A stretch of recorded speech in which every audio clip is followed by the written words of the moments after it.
धर्म यात्रा चैनल में आप सबका स्वागत है। नमस्कार।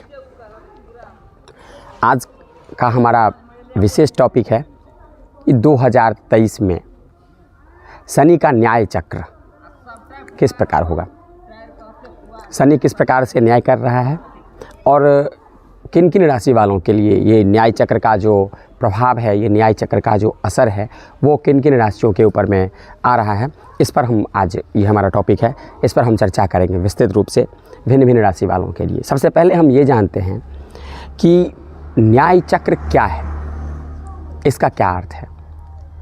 तो इसमें सबसे जो अहम बात है, न्याय का अर्थ इसमें यहाँ पर जुडिशियल से लेना देना नहीं है।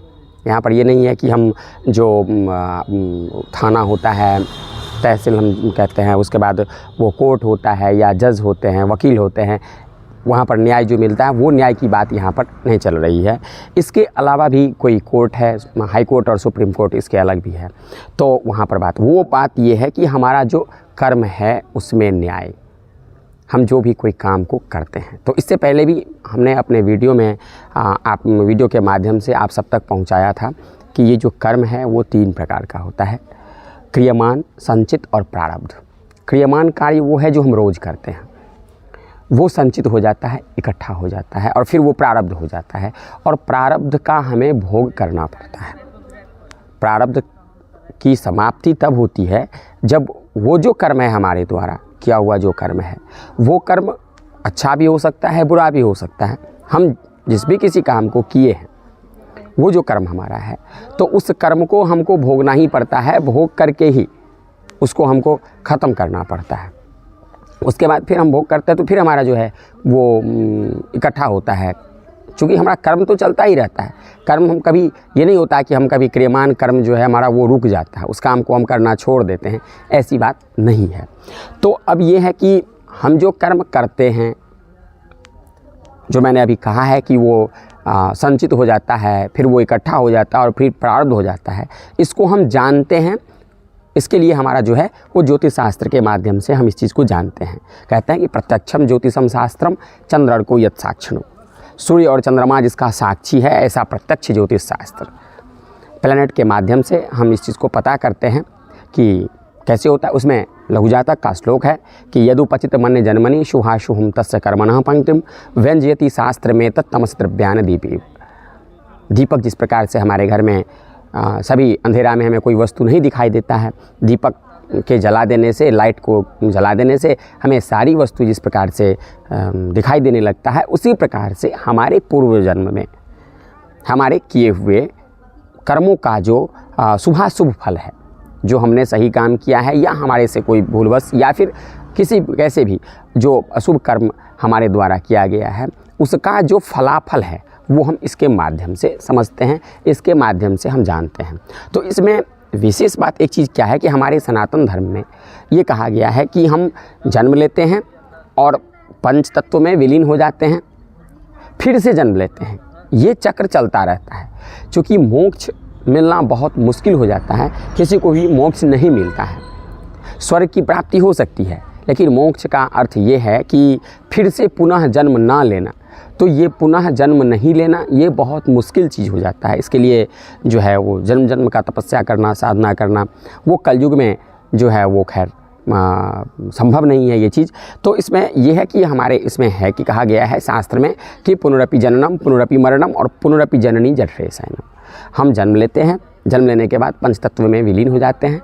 पंचतत्व में विलीन हो जाने के बाद ये शरीर पंचतत्व में विलीन हो जाता है। उसके बाद जो आत्मा है वो फिर से दूसरे शरीर में वो ग्रहण करता है। वो शरीर का आकार कुछ भी हो सकता है, कोई ज़रूरी नहीं है कि हम जो है मनुष्य के शरीर में थे तो मनुष्य के शरीर में ही फिर से, ये फिर हमारा कर्म के ऊपर में ये चीज़ डिपेंड करता है कि हमारा कर्म किस प्रकार से है। शास्त्रोक्त बात यह है कि हम अगर अच्छे कर्म करते हैं तो हमें अच्छे शरीर की प्राप्ति होती है। अगर हम बुरे कर्म करते हैं तो हमें कर्म का फल भोगने के लिए ही फिर से जन्म लेना पड़ता है। तो हमारा कर्म किस प्रकार से है, अगर हमारा कर्म अच्छा है तो अच्छे हम योनि में या अच्छे शरीर में या अच्छे परिवार में, अच्छे वंश में, अच्छे खानदान में हमारी जन्म होगी। अगर बुरा है तो उस प्रकार से जो है ये चीज़ है।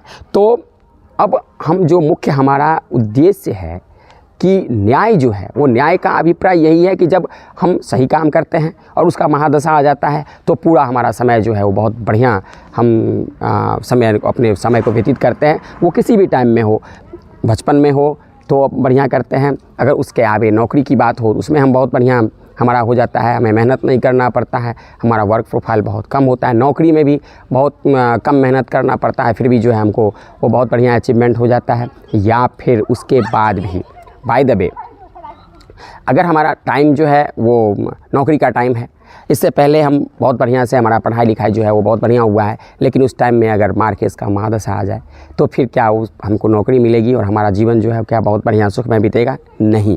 ये है न्याय। अब इसको न्याय नहीं कहने के लिए तो हम कहेंगे कि ये अन्याय है, ये न्याय नहीं है। ये किस प्रकार का न्याय कि हम पढ़ने में बहुत बढ़िया हमारा था, हम रिज़ल्ट हमारा बहुत बढ़िया था, हम बहुत बढ़िया पढ़ रहे थे, रिज़ल्ट हमारा है ही बहुत बढ़िया है ये चीज़, लेकिन हमें नौकरी नहीं मिल रही है, हमें ये चीज़ नहीं हो रही है। तो ये जो कर्म है हमारा, ये पूर्व जन्म का कर्म है कि एट ए टाइम वो हमारा सही वक्त में जो है वो नहीं हमको साथ नहीं दे रहा है।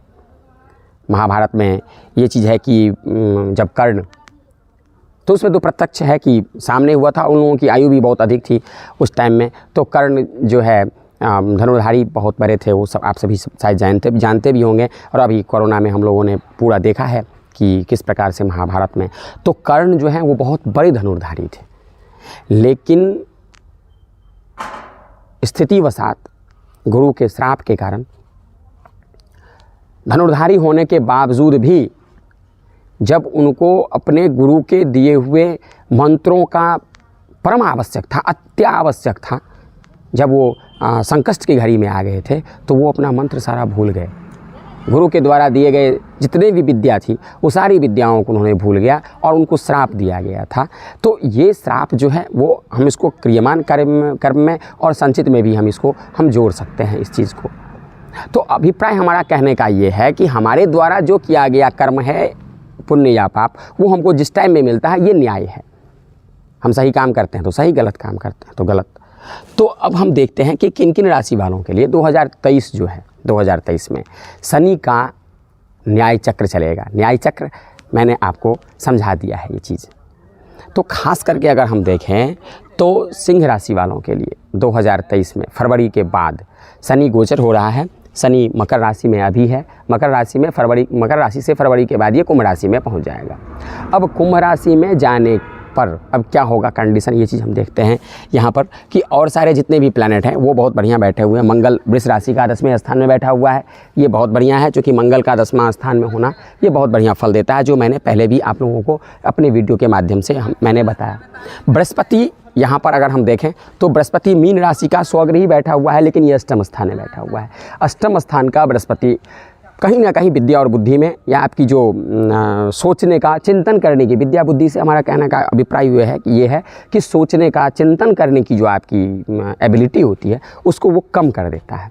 हम किसी के बारे में पॉजिटिव नहीं सोचते हैं, नेगेटिविटी ज़्यादा हमारे अंदर में जाती है, हम नेगेटिव सोचने लगते हैं किसी के बारे में। तो ये चीज़ जो है हम अगर देखें तो बृहस्पति यहाँ पर ये है। बुध शुक्र का वैसे यहाँ पर बहुत बढ़िया हो रहा है स्थिति, पंचम भाव में बुध शुक्र के, लेकिन बुध शुक्र जो है ये भी एक हिसाब से अगर हम देखें तो शुक्र तो 10 में से है, लेकिन बुध अगर हम देखें तो ये मार्केस ही हो जाता है, चूँकि ये भी लाभेश और द्वितीयेश है। और यहाँ पर अब शनि की जो सबसे अहम भूमिका है, शनि और चंद्रमा, चूँकि ये राशि है, हम राशि इससे पहले भी हमारे वीडियो जो देखते हैं तो हमारे जो चाहने वाले हैं, जो हमारे वीडियो को देखने वाले हैं, वो इन्होंने बताया था कि ये लग्न की बात कर रहे हैं आप या राशि की बात कर रहे हैं। तो हम आपको ये बात बता दें कि यहाँ पर हम राशि कुंडली में भी लग्न होता है, लग्न का बिना लग्न का राशि कुंडली नहीं बनता है। तो ये यहाँ पर हम सिंह लग्न वालों के लिए बता रहे हैं कि शनि कुंभ में आ रहा है और ये शनि इनके लिए बहुत कष्टकारी हो सकता है, चूँकि ये लग्न को देख रहा है, मार्केस शनि है, ये शनि इनके लिए परेशानी का सबब बन सकता है। इसलिए आप अभी से सिंह राशि वालों के लिए हम कह रहे हैं, लग्न वालों के लिए हम कह रहे हैं कि अभी से आप सुंदरकांड का पाठ करना शुरू करें। शनिवार और मंगलवार के दिन आपको बहुत फ़ायदा मिलेगा। जब हमारे पास मार्केस जब नज़दीक आ जाता है जब कोई भी प्लैनेट, उस टाइम में हम अनुष्ठान करना शुरू करते हैं, पूजा करना शुरू करते हैं, तो वो पूजा और अनुष्ठान को वहाँ तक पहुँचते पहुँचते बहुत देर हो जाता है, टाइम लग जाता है उनको। तो हम पहले से अगर प्रिपेयर रहें, पहले से अगर हम करें, तो वो जब तक हमारा टाइम आएगा तब तक हम वहाँ तक पहुँच जाएगा, हमारा पूजा जो अनुष्ठान है वो वहाँ तक पहुँच जाएगा। वहाँ तक पहुँचने के बाद हमारे ऊपर में वो सकारात्मक प्रभाव आने लगेगा, प्लैनेट का नेगेटिव और हमारा जो किया हुआ कर्म है उसका पॉजिटिव। तो मीडियम, बहुत बढ़िया तो नहीं, लेकिन मीडियम में हम उसको निकाल सकते हैं। दूसरा अगर हम देखें तो कर्क राशि वालों के लिए सेम यही कंडीशन है। मार्केट शनि यहाँ पर है, जो शनि और सारे प्लैनेट की स्थिति बहुत बढ़िया है, हम देख सकते हैं, लेकिन शनि की जो स्थिति है वो कर्क राशि वालों के लिए भी थोड़ा खराब है। तो इनके लिए भी यही उपाय मैंने जो अभी बताया है वो कर्क लग्न वालों के लिए और सिंह राशि वालों के लिए।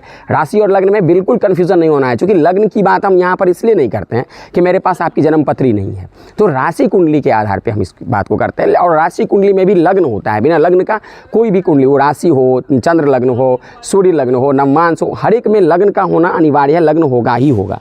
तो अगर हम देखें यहाँ पर मीन राशि वालों के लिए अगर हम देखें तो इसके लिए भी शनि जो है वो लाभेश व्ययेश है और जो व्यय स्थान में बैठा हुआ है, और यहाँ पर जो है ये लग्नेश बृहस्पति जो है वो पापाक्रांत हो रहा है। दोनों पापग्रह जो है राहु यहाँ पर और शनि यहाँ पर, दोनों साइड से वो लग्न को घेर लिया है। वैसे कहते हैं किम कुर्वन्ति ग्रहा सर्वे यस्य केंद्रे बृहस्पति, लेकिन फिर भी पापाक्रांत बृहस्पति होने की वजह से इनमें भी समस्या हो सकती है। तो ये जो मैंने अभी बताया है शनि का न्याय चक्र इन राशि वालों के लिए बहुत खतरनाक हो सकता है। तो आप सुंदरकांड का हनुमान जी की पूजा करें, बड़े श्रद्धापूर्वक, बड़ी विनम्रता से आप पूजा करें और इनको पूजा करने से आपको लाभ मिलेगा। बहुत बहुत धन्यवाद।